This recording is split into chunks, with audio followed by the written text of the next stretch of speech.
Hey friends, wanted you to check out this man truck overland vehicle that's from Austria. This was built in the late 90s and a customer brought it to us to refurbish it and bring it back. It's a very unusual vehicle. You're not going to see too many of these in the States.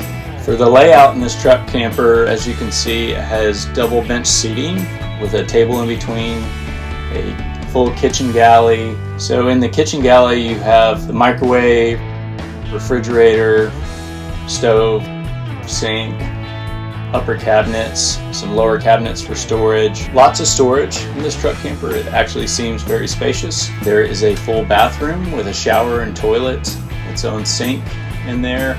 We have double stacked queen size beds in the back, and then to the side a youth bunk bed that you access from a movable ladder. On the back we have a hydraulic motorcycle lift. The lift itself lowers to the ground. Roll on your four-wheeler or your dirt bikes, just hit a switch and it raises up, ready to go. Anyway, check out the interior and the exterior of this thing. It is a beast. This could run through a building.